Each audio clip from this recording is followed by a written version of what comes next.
Hello everyone and welcome to this video, the first in our look at New Cycle. And first thing you may be thinking is, hang on, why are we playing a city builder slash survival type game on Trains with Nick channel? Well, because this game's a bit different, because this set in a post-apocalyptic scenario where we will eventually have trains in the game. I don't mean trains are coming as a future update. It means we get to research and learn and build trains and have trains running around. So, yeah. It says the first launch will take some time. Please wait. Well, that's fine. But we'll preface this while we're loading in. I have played before. And the save game, as we're jumping into it, has got 1 hour or 50 days, or both 1 hour and 50 days of playtime in them. So that's where we're at. So game pause. As you can see, we're on day 50. It's at 12:30 p.m. And as I say, this is an hour of gameplay. So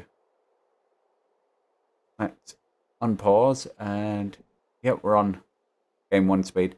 So essentially, if you've played any of these types of games, like Banished or what have you, you'll be familiar with the type of thing. You have to build up a basic settlement, advance, get better technology, and feed everyone, clothe them, you know, all the usual stuff. So the normal gameplay is not that dissimilar. There is Land of the Vikings, I think, has also just come out, which is, again, early access title, and yeah. As I say, the one that grabbed this for me is it has trains. So there will be a link down in the description so you can go and see this on the Steam store for yourself if you decide it's something you want to have a look at. But anyway, how do we start out and what do we have? Well, we start out by building a main hole, and this will show you the different ages. So we've done the cycle 1, which is foundation. So that's your basic stuff. So setting up your gathering camp, building roads, wood, lumber mill, a well, so you've got water, and shack for people to live in. You know, the typical normal things. Now we're moving on. We will be building a tavern. I haven't got one of those yet. Forge, a smith, which I have built the smith, but I need to build a forge, I think. Oh no, I've built the forge because you need a forge to build the smith. Yeah, and then windmill to generate electricity because, of course, you have electricity in the game because it's set post-apocalyptic. So you do, on the main hole, have a windmill already. Rudimentary thing. How we've got the knowledge for the electricity making, I don't know. You'd have to go and look into the lore, into how it all works. It's a bit unrealistic in some ways because the assumption is that there's been a massive solar flares all over the world and it's wiped out everything.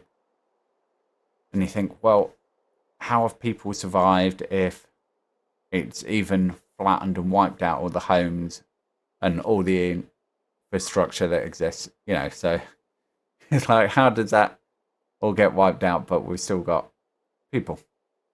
So in that, yeah, you have to suspend reality a little bit to make the whole premise work, but it does work. And sort of when you place gathering camps and whatnot, you can see the resources nearby, and these will deplete over time. So it's really cool how this works. You do have nomad people come in over time to add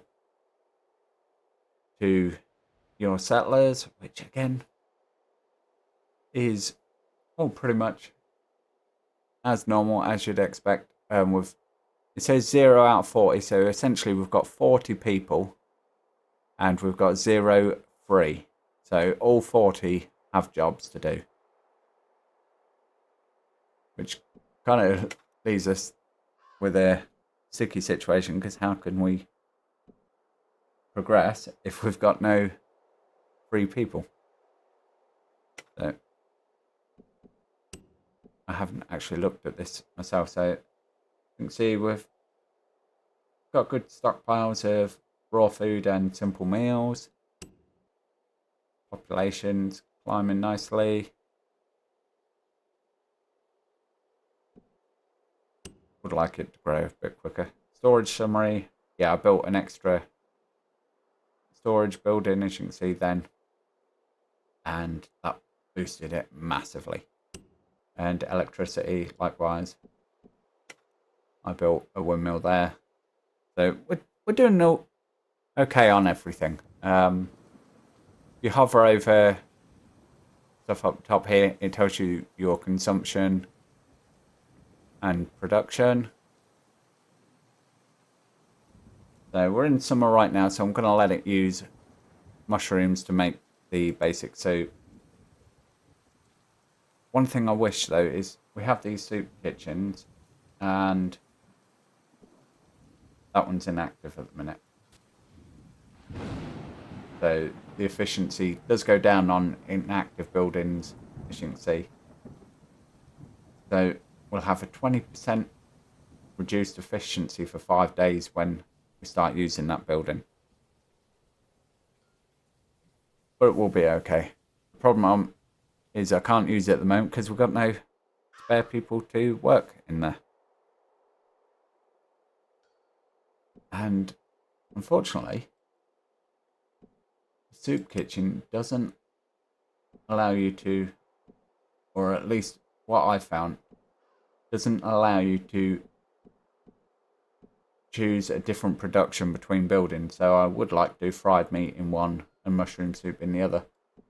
Right now it doesn't appear to allow you to do that. But as I say, early access, so maybe we have to learn that, or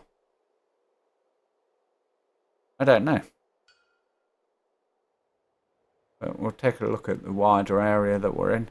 So you could get 4 biomes essentially to start off with. Ooh. Got some deer, that would be good to get our hands on. And as you can see, we've got some water down here, so I will eventually start bringing my camp down. Oh! That was me saying all the infrastructure got wiped out, and then I come across this. So, a vanishing remnant of the old world may still hold gifts for us. With skilled hands and right resources, it may even be brought back to life. Ooh. Okay, so it doesn't look like we can do anything with that right now, but that will be cool. Oh, we've had 2 children born this year. Excellent. So we've got 2 children in the camp. We've got 40 adults. And not got any sickly or unoccupied people. As you can see, I'm doing extra distribution on food, just because I want them to be healthy. Clothes, we haven't got clothing yet.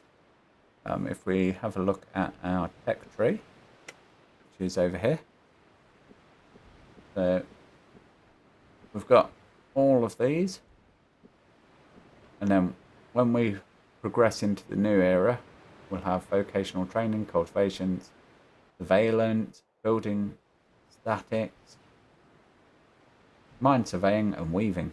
That's what I want, the weaving, because then we can get into clothing.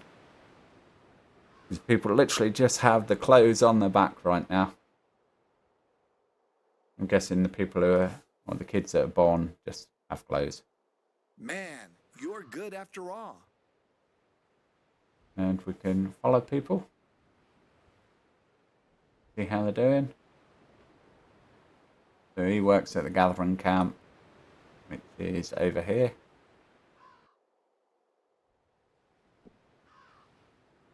Oh no. So they list it as field camp, okay. Or is he just there right now? We've got a stockpile. And yeah, that's essentially all I can show you right now. Ah, so we are capping out on water, right? Brilliant. So you can set in here your storage limit, and yeah, so right now we're pretty much banging our heads on the water limit, which I'm happy with that. 6,000 is more than enough. And likewise on stone. So I guess I could show you the building tab. So we can build shacks, which I'm not going to do right now because we've got a whole bunch of inactive buildings already. So buildings that remain inactive for too long can cause fires and stuff, right?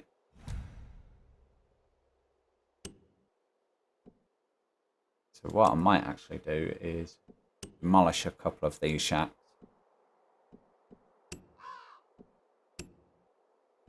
And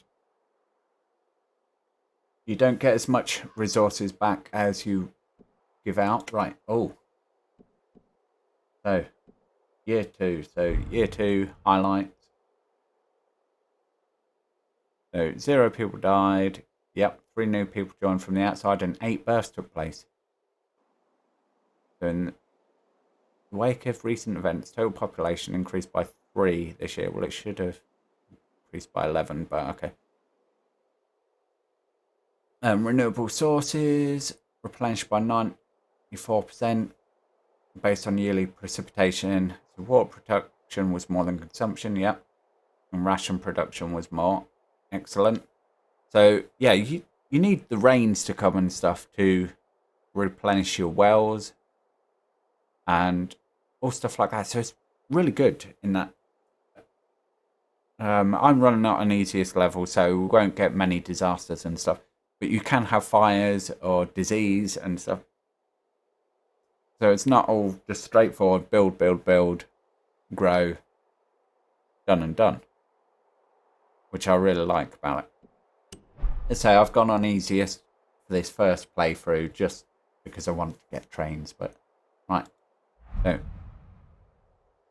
and the people will talk to you from time to time, and so we rapidly evolved from a small camp into a proper village. People are the cornerstone of a fast-growing, stable community like ours. Their needs and their well-being should be prioritised above all else. Let's try to raise the morale of the workers above a certain threshold. Okay, well, I'd love to raise the morale, but until we advance our technology, we can't really do that. But we'll say understood. And then in preparation. So, Chief, we need proper preparation to sustain our life here. One of the most important lessons of the last 50 years has been that we can't rely on seasons to behave as we expect. A fickle atmosphere can breed hellish heat waves and freezing colds in any geography. This state has only worsened with time. It would be foolish to expect it to get better from here. Okay.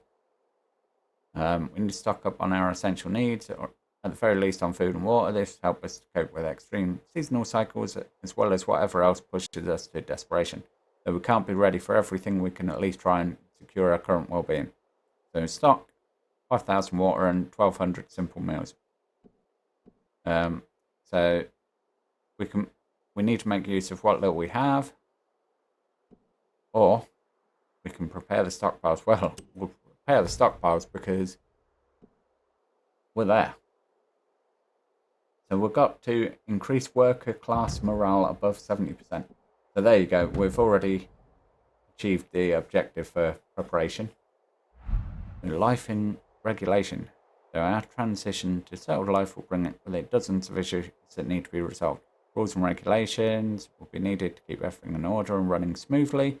As our leader, it will be up to you to make the final decision. We hope you can weigh the demands well and choose wisely. You can be sure that we will support you as much as we can when you choose difficult paths. However, all the decisions you make will shape our community one step at a time. Always remember the burden you bear. I'll do all I can for our benefit. There you go. We almost have our daily lives in order. We have secure housing, food to eat, and duties to fulfill. We've come to believe that we're now entitled to some freedoms. We'll continue to comply with our assigned work schedules and perform our duties. However, anyone who doesn't want to get up in the morning and go to work should be able to buy some extra rest by selling his share of food or some other supply. You should allow us to barter among ourselves. Surely you can give us as much. Yeah.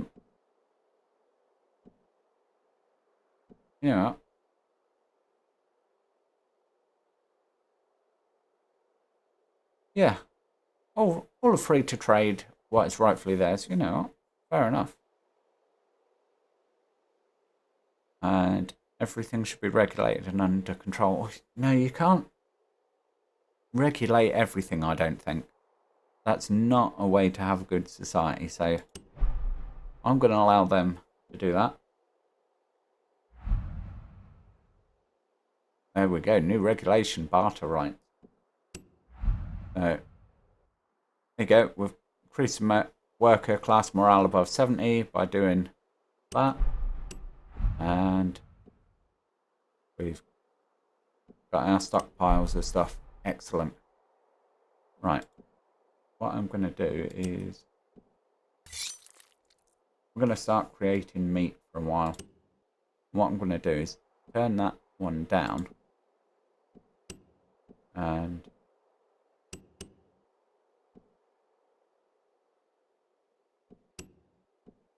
I'm going to tell this one to make some mushroom soup. Oh no, it is doing the meat. Excellent. I thought you couldn't tell it to do different things, but you can. Brilliant. Right. Ignore me. So it all goes into simple meals.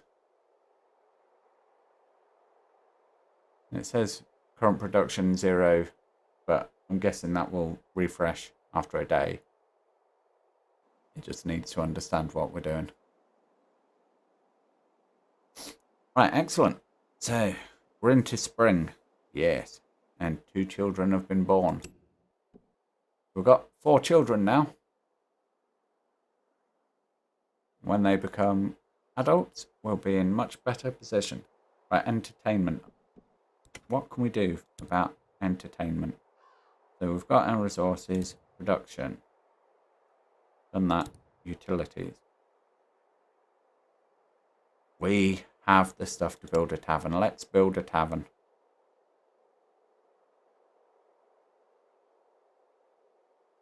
I feel like tavern is somewhat essential right now. So you can build in 2 ways in this game. I'm going for the grid mode right now, where everything's laid out in a grid. Nice and simple. But you can leave it. Is it the tab button? Yes. So if you tab, you can now freestyle and build how you like.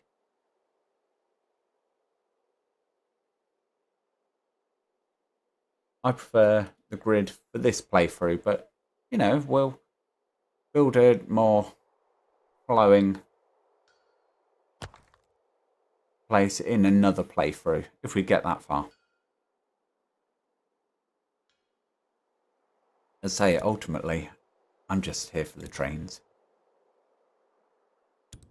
That's really all we can build right now. We've got our forge. Oh, that's a shack. Where's our forge then? That's our smith, yeah. Which we can then build those right now. We've got our lumber mill here. Ah, there it is. Of course it is. Right on the corner there. And then what we want to do is try and build all our housing as close as we can over here to our tavern, because it will have a boost. Right, so storage is almost full. Okay, that's fine. Refreshment. This year's rains were enough to renew the existing resources in the land. So that gave us a boost to morale and then small success. Which I'm going to guess is down to our production.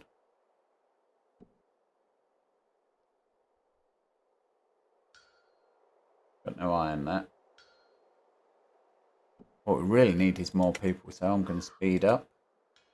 And oh, rural nest achievement. Have 25 completed structures. Nice. Right, let's slow down time a bit. The tavern provides entertainment services to the houses within its sphere of influence. Nice. Okay, how do I make... I don't think I can actually make beer or dairy yet, because we're not at that level of research, are we? We're not at that era. So I'm going to guess, yeah, we need to get into a new era. Which, we need to get the population up to 50, look, to grab the next era. So it works on a knowledge base which builds up over time, and then a population base.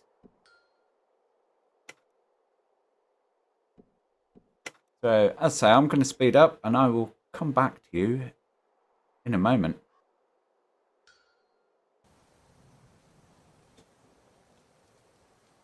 Oh dear. Yes. A building has been struck by lightning. It's wiped out our windmill. And a sad day for all of us, Chief. We are no strangers to death, but this is the first time we've encountered it since we settled here. And it hurts even more. Carmelo Shelton died due to catastrophe. Shouldn't laugh. So yeah.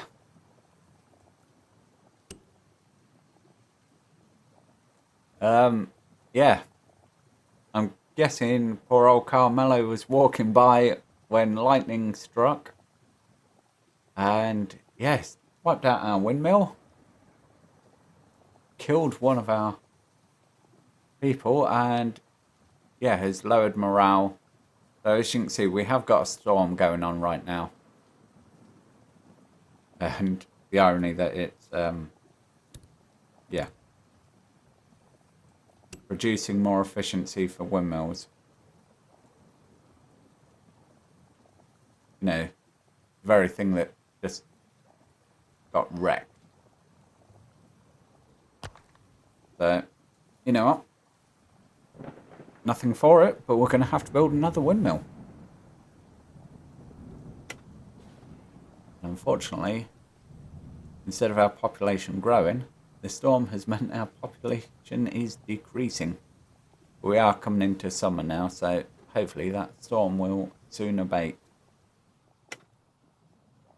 Oh, there we go. We have a group of travellers heading to our settlement. Oh, there's 5 people there. And I happen to know, or I'm sure I saw it in a pre-release video, that each person brings 2 settlers.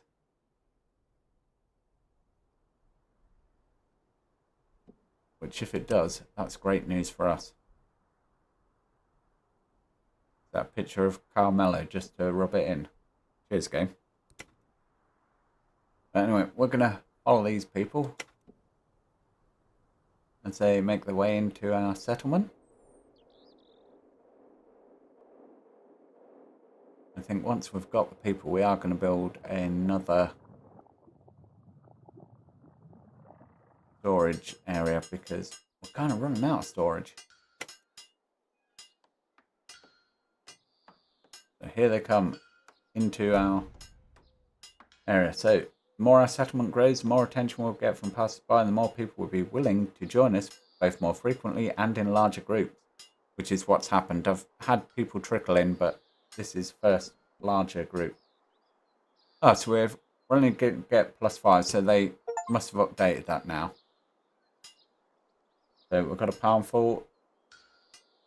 We have got the achievement for that, which means we've got 5 people standing around doing nothing, which means we need to find jobs for them.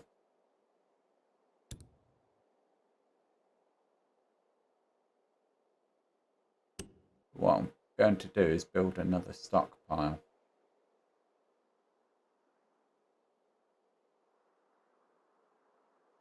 And yeah, we're going to put it there.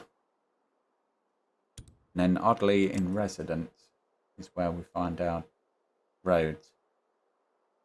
So we're going to put that in. The storage is at capacity. Now, let's have a look at that. That housing's full. Right, you're fully staffed.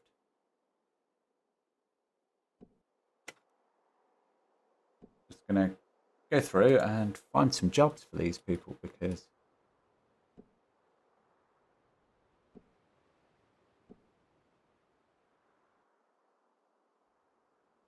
field worker. Well, we can't get a field worker right now.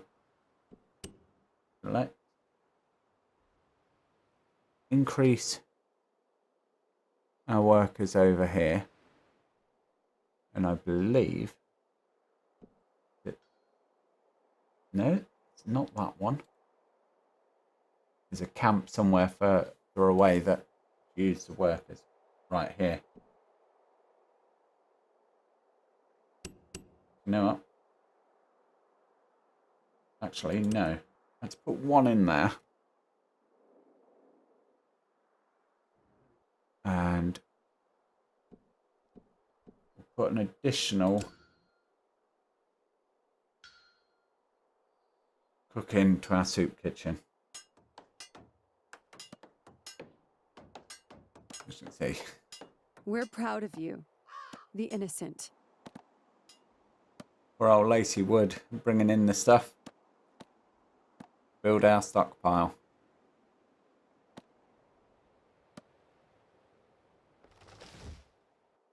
Morale's quite good, 50. Yeah, does not have access to security or health service. And there we go. There is our storage.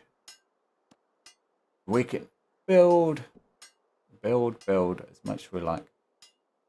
Electricity, we've got an abundance of electricity consumption. Yep. Right. Let's clear the debris because if it's not removed for a long time, it can become a home for pests, and we do not want that.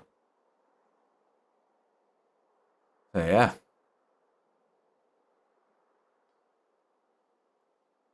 There we go. You know what? I'm gonna stop here. This has been our brief first look at this game. As you can tell, I'm not the best at showing off these kind of things.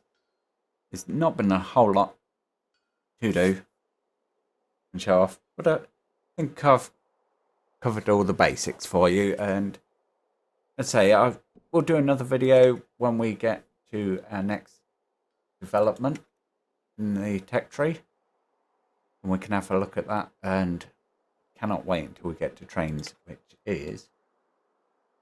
doesn't show it right now, so I'm guessing we have to build each layer out and then it will show you the next one, so on and so forth.